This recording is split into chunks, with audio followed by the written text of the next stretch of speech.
Hi everyone, welcome to this webinar from Yara. Today we're going to look at Atfarm in terms of how much you can get from it to increase your nitrogen use efficiency and other things using the tools that we've got on there. So if I make a start, I'm just going to start with doing a quick poll. So if you wouldn't mind playing along with this, I'll just launch the question. So hopefully you can see that. If you can answer, that would be great.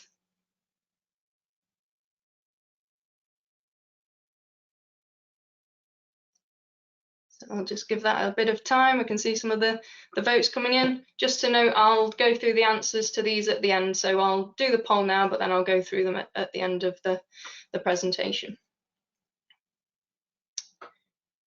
Okay, we go on to the second question. I'll let you answer that one. So just trying to gauge where people are in terms of nitrogen applications. I'm going to not mention the weather too much because I'm sick of it, and I'm sure all of you are as well, but just to kind of gauge where everybody is. So I can see coming in quite a range there. Luckily, there's only a small percentage that haven't managed to apply, and then about a third midway through, and over half planning the last one. So that's great. And then if I close that one now and just do the final poll question, which is just a question about Atfarm itself. So just reason, or the most important reason for you as to why you're interested in using Atfarm or N-Tester.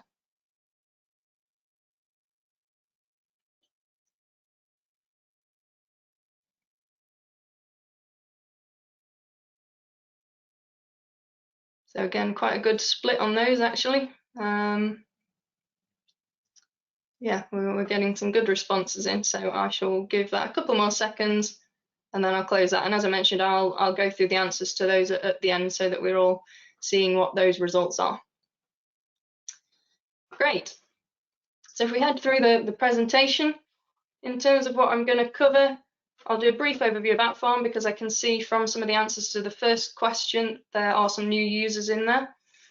So I'll go through some of the capabilities and benefits, but I won't dwell on that because I know that a lot of you will already be using or have used the Atfarm platform. I'll just go into a little bit in terms of how the N-Tester works, the use of the satellite monitoring, how to create a VRA map, and then do a live demo as well so that we can go through some of those bits that I've just spoken about.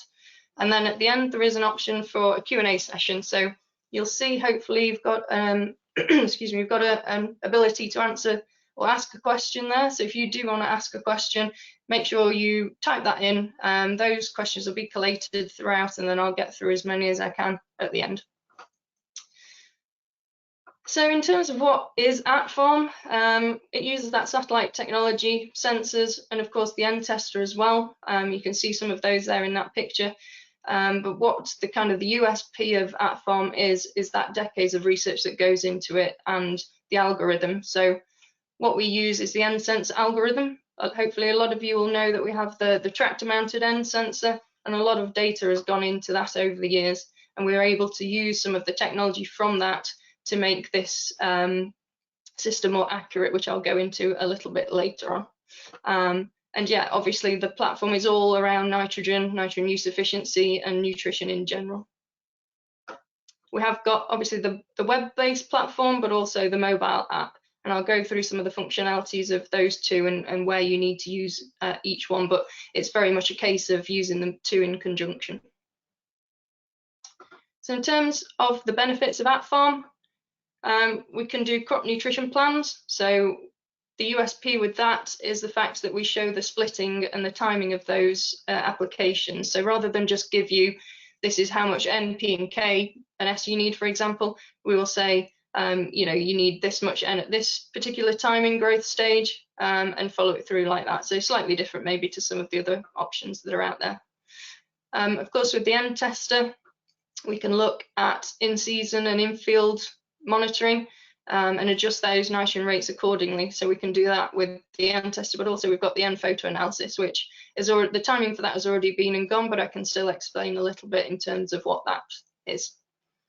We've got the variable rate maps, of course, so I'll go through those. They're a great tool to use. You'll see some variation in some of the maps that I show you later.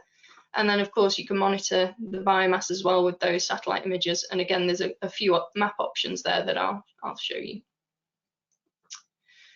So if we look at this in terms of winter wheat as it grows through the season, you can kind of see there where the different parts of Atfarm come into play. So there's a crop nutrition plan, which of course you can use early on in the season, but that runs through the life cycle of the crop.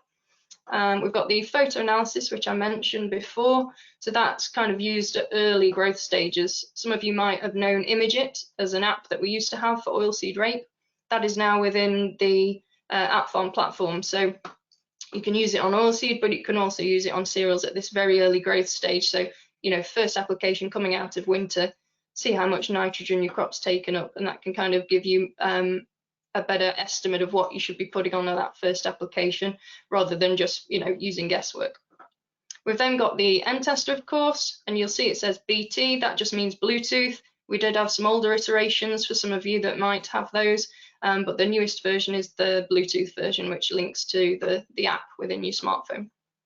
And of course, that can be used at any point in time, but if you want an actual recommendation, then we've got the two timings really, which is 31 to 32 and then 37 to 39. I mentioned the variable rate application map, so again they would be a similar time frame to the end tester, but you can also use them earlier on to kind of see how much variation there is in the field, and just see whether you want to use a map at that point in time. Generally it's too early to use it at those kind of early tillering growth stages, but you know, it gives you a good idea of some potential issues that might be cropping up in the field. There is a weather option as well, so that will automatically be shown on your screen when you log into the desktop version, and it just kind of gives an indication whether the weather is good to spray or spread. If it's too windy, then you'll see that it's got some kind of red marks there. So again, you can close that too, so it doesn't disrupt your screen. And then we've got the satellite monitoring, which again, you can use at any point in that growing season. It is literally, as it says, looking at the biomass and monitoring that as you go through. And I'll show you some maps later, so that makes a bit more sense. So I mentioned there we've got the two platforms. There's the web-based platform, which is the full functionality of everything. You can create maps within that. You can look at the biomass. You can't use the end tester, so you need to use the app for that. You use the crop nutrition plan within the web-based software as well. For the mobile app, you can look at the biomass maps so you can see them. You can use it with the end tester, of course. You can do VRA Maps, but I would suggest that using the web-based platform is a better way of doing that, because it can be quite fiddly on your phone. And certainly if you're trying to add fields, I would suggest that the web-based platform again is the better option there, because it is very difficult with the small screen to try and add fields sometimes. So heading on from that, how do you add a field? Well, you can manually search for the location of the field, and it does have automatic boundary detection. This is a bit of a gripe with myself, because sometimes you click on, certainly if you've got small fields like we have some small fields around here in Derbyshire, you know, you click on it and it adds several fields at once, which can be really frustrating. So I've spoken to the developers, and we are trying to actually change that to get that so that you can toggle on and off the detect field. So hopefully that could be a feature in the future. But to get around that, I would say, you know, that's why you should use the desktop version really, because it's much easier to change those maps around if it has put the wrong boundaries in. The easiest way though to do it is to upload a shapefile. So the best way is to upload that zip file, and you can import all your fields in one go. Hopefully you've got those shapefiles. You can see some of the supported files that we've got there. If you don't have them, it is possible to get them off Google Maps if you map them all manually within Google Maps. It's a bit laborious if you've got a lot of fields, but then you will have those shapefiles to use in the future. So those are kind of the two ways that you can add a field within Atfarm. There's collaboration as well. For example, if you're a farmer and you want to add your agronomist, you can do that through the app. So if you go into your field settings, and then there's an option there for collaborators, all you have to do is add your collaborator's email address, and then they will have full access to your farm as well, which means they can create crop nutrition plans, variable rate maps, etc., and also add fields and things like that if you want them to.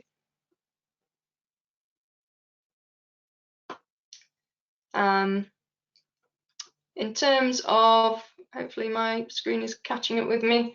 In terms of the Bluetooth end tester, then if we go through that, you can see there, this is what the newer device looks like. Some of you will have the older one, which has the kind of the box on the side with the buttons on.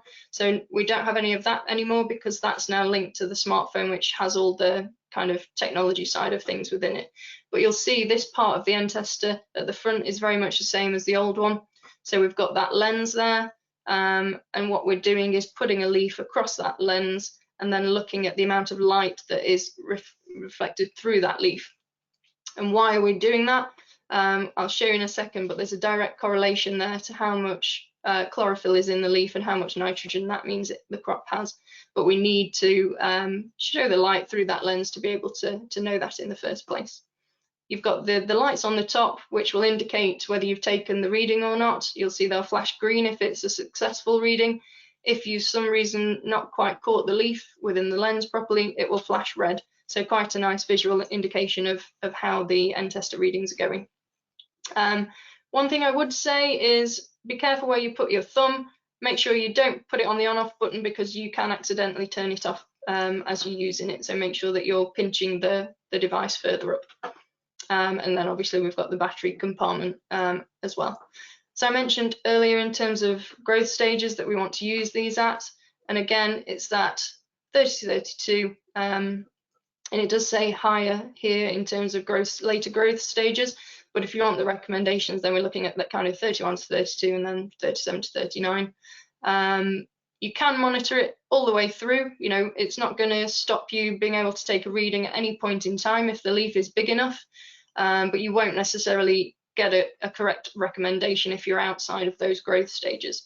So if you're monitoring it and want just the 3-digit chlorophyll reading, then you can use it at any time. But if you just want the recommendation, stick to the recommended growth stages. Why was the end tester kind of developed in the first place? Then hopefully you can see that. It's a bit of a lag, I'm afraid. So the soil end supply, you know, that varies year on year depending on the weather, temperature, all sorts of different things. And the uptake of the nitrogen also, again, varies on different factors. So what we end up with is this kind of unknown red arrow in the middle. And it tends to be a bit of a guesstimation in terms of how much nitrogen that crop in that particular season requires. You know, if we've had a difficult season this year, winter, we had a lot of rainfall, which would suggest that a lot of the nitrogen was lost. So, you know, everybody was expecting SMNs to be really low. Actually, they weren't as low as we thought, and that's potentially because we've had that warmer winter. So, you know, sometimes that guesswork can throw you off where you think you need to be, which is why the end tester was developed in the first place. It's removing that guesswork altogether because it's telling you, you know, definitively what is in that crop. So I mentioned earlier about the N content in the leaf, and why that's so important is we've got that confirmed relationship between that N percentage and the end tester value. We've got a really strong correlation there between the chlorophyll content and the nitrogen content in the leaf, which enables then for us to do that direct correlation and give a recommendation based on it. And you can see we've got an R squared there of 95%, so really good correlation. And that's the chlorophyll versus the end tester value. And if you heard me earlier mention a 3-digit value, this is what I'm referring to. So if you take a reading, you know, you'll get your recommendation, but if you scroll through some of the other insights, you'll see a 3-digit value there, and that's what this is relating to. And we can tell you then, obviously, if you're at 700, you know, it's got a high concentration of chlorophyll, and that directly correlates to a certain percentage of nitrogen in the leaf, and vice versa. You know, if you've got a very low end tester reading, you've got a very low N percentage content in the leaf. So that, you know, there's a lot of trials data that's gone into the background of this device. It's not a new device. The end tester has been around a long time, 20+ years. So yeah, we've got a lot of data backing this up. So yeah, what we're looking at really is the concentration of that nitrogen in the leaf, and then we can then create a recommendation based on that. You might wonder why we have to select the variety when we're looking at the crop, and the reasoning behind that is the colour variation within the different varieties. You'll know yourself if you've been out to a variety trial, you've got a wide range of different shades of green there. And that can affect the end tester reading. So what we do each year is take end tester readings from calibration trials and variety trials, and so that we can definitively say, okay, Skyfall, for example, we need to take 20 kilos off the recommendation because of the colour variation. So that's what we do. You might not have some of the newer varieties in the system, and that's purely because we need that 2 or 3 years data to be able to add that calibration in. So unfortunately, if it is a new variety, it won't be there for potentially a couple of years. How you can get away or around that, sorry, is to look at the parents of the variety that you're looking at. So if it is a new variety, but you know the parentage, check one of those. If that's in the system, then great, you can use that. Failing that, I would suggest to use a very similar looking variety if possible, if you want to get that recommendation.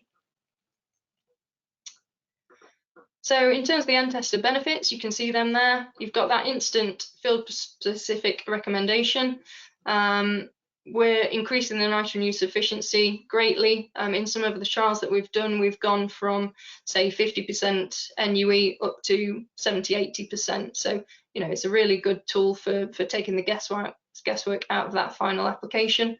And yeah, we've got a lot of data, and many thousands of people have been using the end test now across the world. So yeah, we can certainly trust the results.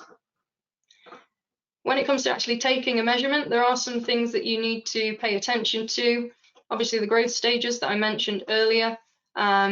You need to make sure, if you want an actual physical recommendation of nitrogen rate, that you are within those growth stages. If you're outside of those growth stages, you need to kind of ignore the recommendation, but you can use the 3-digit value to make a kind of informed decision if you are outside of those. Make sure when you're doing your end tester readings, you sample the middle of the youngest fully unfolded leaf. So don't use an old leaf, don't use a new leaf that's not yet unfolded. Make sure it's that fully unfolded newest leaf. And the positioning on the leaf as well. What you want to do is get the middle of the leaf, not the base or the tip, because that does tend to differ in terms of nitrogen content. And you'll see there that W-shaped pattern. So you want to be able to get a good representative sample, similar to how you would with a soil sample. If you're dealing with large fields, you might want to split them and do 2 readings. And if you've got, in particular, you know you've got a very different soil type in a field, or if you've got a good area and a bad area, you need to treat those separately rather than taking an average of the whole area. Unfortunately, this is a bit of a sticking point in terms of the number of readings.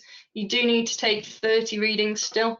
It is a lot, and I know it's a very time-consuming job taking these readings, but through all that research that we've done, that is the amount of readings that is required to get such an accurate recommendation at the end of the day. We are working with Central. We are always asking you whether we can reduce the number of readings, and yeah, if we do, obviously we'll let you know, but currently it is still those 30 readings that we need to take. There are some other factors that can affect them though. If there is any stress on the crop, if it's got a sulfur deficiency, for example, if there's any disease present, anything really that would affect the leaf surface, such as water, you can see there too, water, dirt, is going to affect that reading. So make sure you've got a nice, clean, disease-free leaf that, isn't under any other kind of stress, because that will skew the reading, obviously. What's a new feature that has come out relatively recently is the fact that it now shows you where your last reading was, which is quite useful if you're trying to get that representative pattern. It will show you where the reading was, and it will also number them as well. So quite handy if you can't remember where your last reading was and you're trying to get a good kind of spread across that field. And yeah, easier to sample, and you can edit the tracking of those readings throughout the season as well. And hopefully more accurate too. So I move on to the satellite monitoring part of Atfarm. You can see an example there in that picture on the mobile app. The system does use that Sentinel-2 satellite data. It is available every 3 to 5 days, but what we do see, obviously, particularly in the UK and Ireland, is cloud cover issues. And that's not just Atfarm, that's anything that uses that Sentinel-2 satellite, unfortunately. It's been particularly bad this spring because of, you know, this incessant rain that we've had. I'll go on to a little bit that might be a ray of sunshine with that in a little while, though. There's the base maps, so anyone that's logged on, you'll see the base maps. That is just a Google image, so don't be concerned that it's not an image of what the crop looks like right now. That's because it's just using kind of a Google Maps type image just to show you where the field is. So yeah, don't be concerned by that.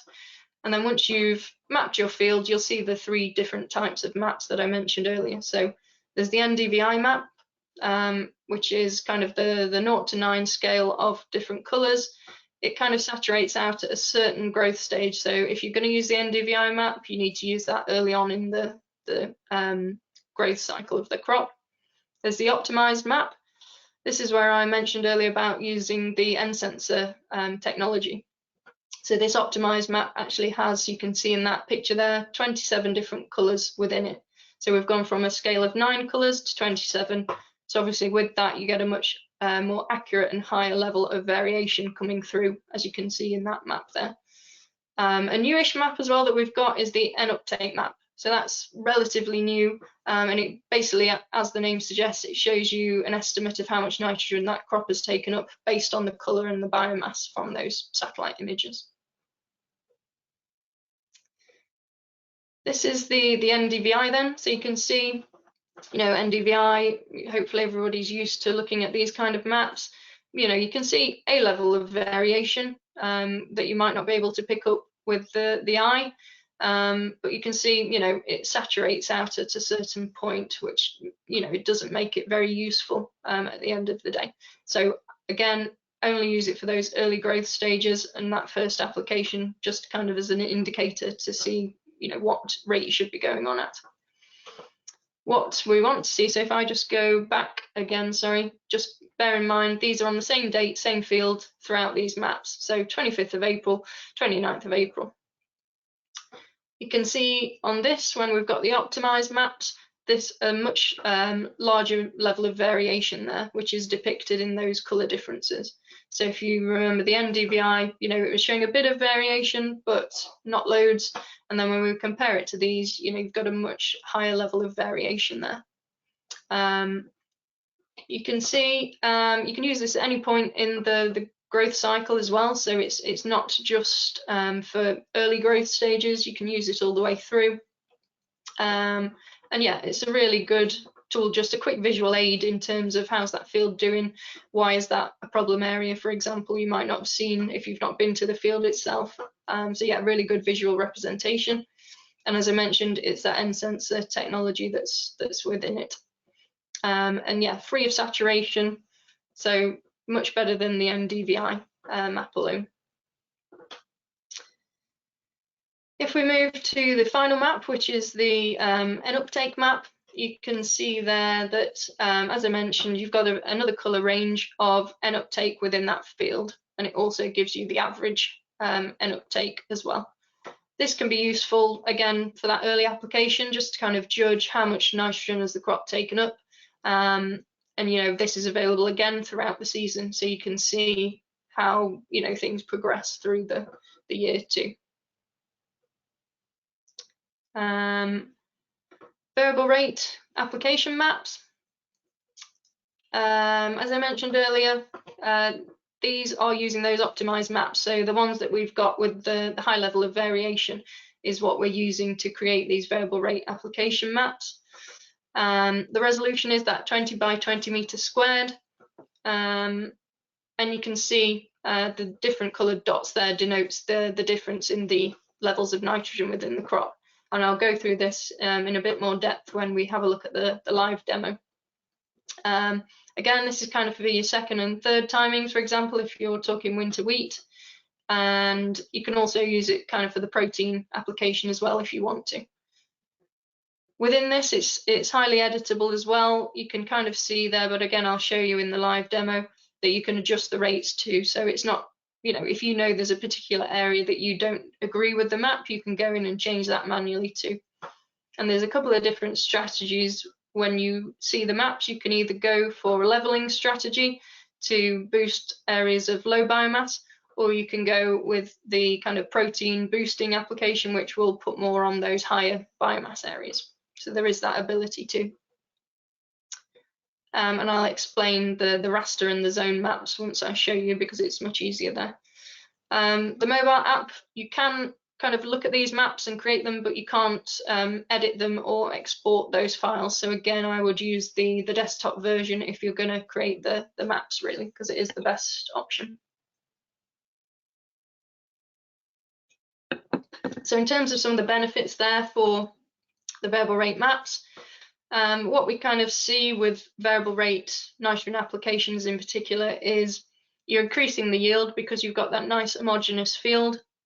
You've got much easier harvesting, less lodging because you've not got that over fertilization in certain areas. With that comes yield improvements and potentially quality as well. And there is that potential to decrease the amount of nitrogen that you use overall, because you're putting on exactly what the crop requires. And yeah, it is very easy to create these maps, particularly if you've got the shape files, because it's a very quick, easy process. I mentioned earlier about the two kind of options, so you can see the strategies there. We've got that protein dressing, which again will put more nitrogen on the higher biomass areas, and then there's the leveling, which will put more on the low biomass areas. So just depends what you want to do. And you can see there the options for when you can use these. So mostly leveling, and then obviously you've got the protein if you're looking at milling wheat to boost that. Another new feature which has been quite useful is the fact that we can now do batch VRAs. So rather than having to create a VRA map for each field separately, you can now do the batch VRA. So you can select a block of wheat or a block of barley, whatever you want to choose, and you can select all the fields within that block and treat them the same. So you can use the same target rate, the same upper and lower limits, and the same kind of strategy if you're going for leveling or protein, for example. So that's made things much quicker and easier to do. You can also export multiple maps at the same time too. So yeah, it's a feature that we've been trying to get into the system for quite a while now, and it is live as of this spring. So hopefully you'll find that useful. It is a lot time saved when you're doing it in this way, and yeah, it's very simple to upload and export them. So I mentioned earlier about cloud cover being, quite a major issue, particularly this year. What we are doing is looking whether we can get around that. So what our kind of development team are doing is looking at whether we can use global sunshine data, temperature and humidity, and whether we can extrapolate out those days that we've got a cloud cover image.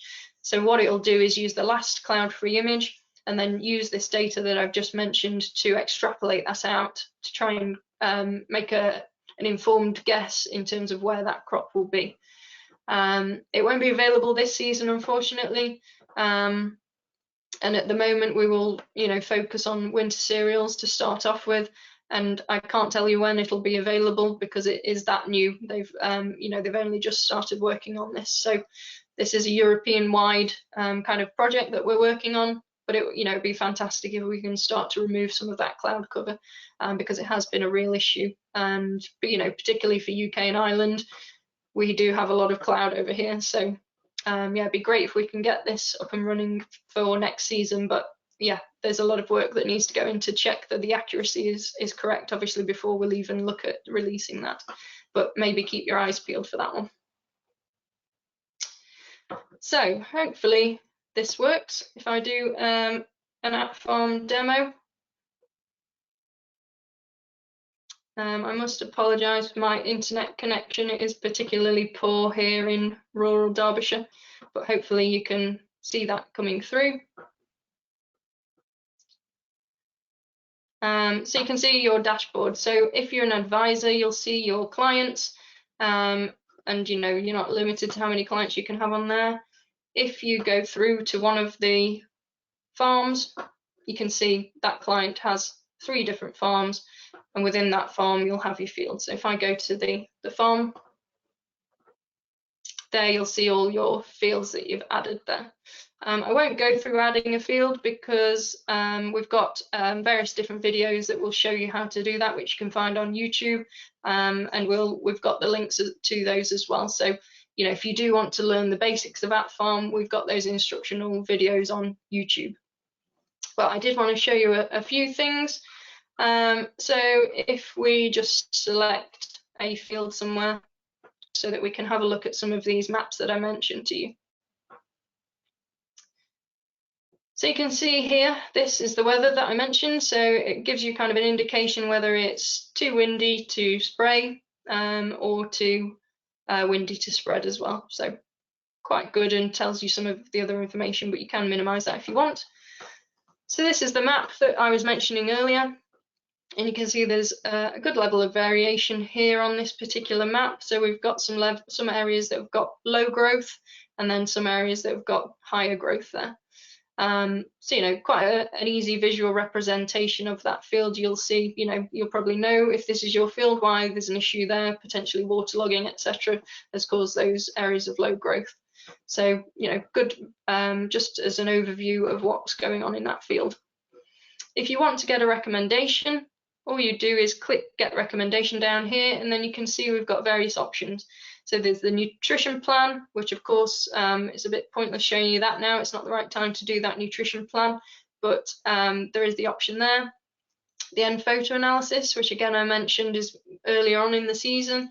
And then we've got end tester recommendation, which you need the app to do, and then the variable rate application map. So if I show you that now, you can see cloud cover is an issue yet again. So 29th of March was the last cloud-free image here. And if you select the growth stage, we'll be at 13 to 36 for that one. So if we continue through to the N rate, we've got the target rate there. So, we can select whatever we want to do with that. So if we go for 80, for example, it will automatically put in the upper and lower limits there for the nitrogen. You can change that. So, if you say, I don't want to go below 50, and actually I don't want to go above 100, you can change those. They do need to be within 10 of that target rate though. So, it needs to be 90 and 70 for that to work.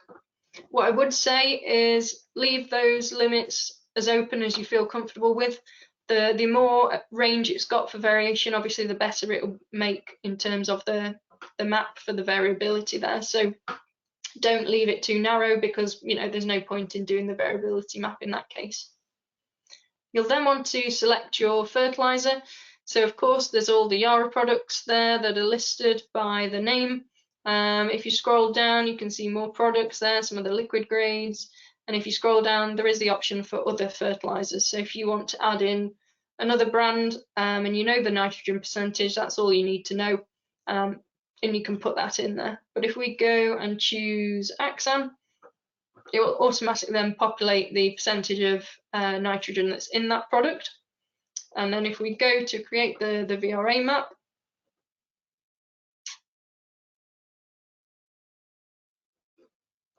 you'll see there, hopefully once that comes through, that this is the raster map option. So you can see there's a lot of variation within that map. So each of these dots is a 20 by 20 meter square, and it's putting an individual recommendation for each of those different squares. And you can see those rates if we look at the corresponding colors in this section here. So you can see it's varying it from 56 up to 99 there within that range that we were looking at. There is the option to manually edit those as well. If you think that area there, it's pointless, it's got no crop in it whatsoever because that's a massive puddle still, you can select 0, for example, and scroll in and remove that area. Conversely, if you think, right, no, I need to put a lot of nitrogen on there, you can up the rate too. So it is very user-friendly in terms of manually changing some of those variable options. But I would suggest to just leave it as it is, unless you know specifically there's an area that you do not want to put any nitrogen on. There's the zone map as well, which is slightly different. So if you can see the different squares there, it's kind of put them into zones. So this is more useful if you're looking at a smaller field potentially. If your rate controller can't keep up, this is the better option because it's putting it more into zones, so it's not going to be changing the rate as often as the raster map. But it completely depends on what you want to do and what you think your equipment can cope with.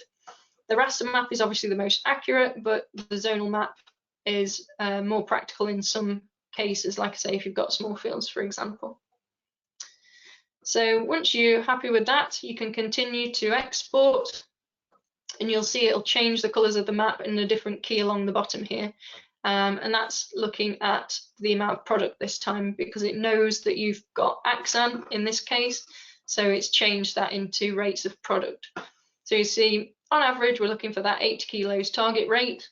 That means on this particular size field, we need 5.1 tons of AXAN to cover that area. You'll also see some options here for the export. So we've got various different manufacturers there. You can just export it as a shapefile as well. So if I just click on shapefile, it will say some instructions, save that map, set your terminal up properly, and then upload it to the terminal. And what you'll see, hopefully when it downloads it, is a download. It'll pop up there as a zip file. You just open that, save it to your USB, and take it to the terminal there. Another option that you've got is the PDF. So you can download a PDF version too. And if I just let that download, again, you've got that PDF. If I click on that, it will take you to a new tab, and you'll see some of those options that we were just talking about. So that's your kind of nitrogen rate map based on what variation you were looking at. Then you'll also get your fertilizer in kilos of product map, again, quite useful. And then lastly, you'll see that original optimized biomass map. So you'll see the original variation and why it's led to those different maps being produced. So quite useful for record keeping, and if you want to share that with an agronomist or with your sprayer operator, etc., you've got that option. So back to the fields, I just want to show you a couple more things on this section. If I go back to another field, one that I know has a N-tester reading associated with it. So if we just quickly go through that again, so I'm just going to go on variable rate application map again. This one, we can see we've got a more recent cloud-free image, thankfully, so 15th of April, and growth stage for that, again, we're looking at that kind of growth stage. If I continue to the N rate, what we've got here is an N-tester reading that I took yesterday. So if you've been out and taken an N-tester reading, rather than just thinking, oh, what am I going to use for my target rate, you can use that reading now. This is a new feature, I guess, for this season. You can use that rate, and because you've got your nice average across that field from taking a good N-tester reading, we can use that as the target. It will still choose those upper and lower limits, but again, you can manually edit those if you want. But I think that's a really neat option there to, rather than having to use the N-tester, think, oh, what was the rate, etc. I wrote it down somewhere. You can then use it from there, and it's so much easier and quicker than trying to find the option. If I head off of that now, there are some other options within there. Of course, I mentioned the growth stage, crop nutrition plan, etc., but I'm not going to go through those today. So hopefully that's a quick run through of how Atfarm, the desktop version, works. What I'm going to do now is hopefully play this video, but bearing in mind my connection isn't great, hopefully it'll work okay. But it's just kind of an app view of what you need to do when you're taking the N-tester readings. So as you can see, if we scroll down again, you'll see your farm and fields. And when you click on those again, you'll see that biomass map and some of the various options there. So you'll scroll down, you can see some variable rate application map, but then analyze your crop with the end tester. So if you click on start measurement, it'll ask you which end tester you've got, because obviously some of you out there still have that older version. But if you select the new one, if that's what you've got, it'll ask for the variety. So I mentioned we need that variety to put that color correction in there. You can scroll through or you can type in. Just to note, I'll just pause that quickly. If it is a variety, for example, KWS, LG, for example, make sure you put that prefix in. You need to put in KWS before you start typing, otherwise it won't find it. So yeah, we've selected Skyfall, we've chosen the growth stage, put in your expected yield. Your SNS will default to 1. If you know your SNS is different to that, then feel free to change it or leave it as 1 as the default. It will then ask how much nitrogen has already been applied, and is this the last application, yes or no. At this point, it will ask you to connect to the end tester. So a bit of confusion sometimes where people try and connect the end tester before going through this process and then think it doesn't work. You actually need to get to this point in the stage before it will ask you to connect to that device. So don't panic if you think the device isn't working. Make sure you've got to this stage first. Once it's connected, it will then ask you to calibrate the device, which literally means just pinching it together until you get this message. You'll then start the readings, and I wish it was that quick to get to 27 readings, but it really isn't. But once you've got through all of those readings, you can select get the end tester value, and it will take you through to this next page. So you can see here, it said that this crop in particular needs 100 kilos. You've got some information there, so you can see the average value that I was mentioning earlier, that 3-digit value, the date that you took it, the time, the variety, the growth stage, all the kind of information that you put in. But also, if you click on show end tester values, if you're really interested, you can look at every one of those 3-digit values as to where that average actually came from. So yeah, I mean, it's great in terms of it keeps all that information there. That will always be stored there. If you want to go back in, all you need to do is click on end tester recommendations, and it will take you back into that list of ones that you've done there. And yeah, you can go back in and look at the insights again, etc. So hopefully that's it. Video's come through okay, and that's how you kind of run through the end tester. That's the end of the webinar. So I'd encourage you, if you've not asked a question yet and you think that I've need to answer something, then please send some questions through. We also have this support line as well. So if you are a new user, you can go through to this helpline, and you can see there it's open Monday to Friday, 9 to 5. And if you do have a query or a question, do contact us. We can answer the questions over the phone, or if it needs some more technical support, we can get back to you there.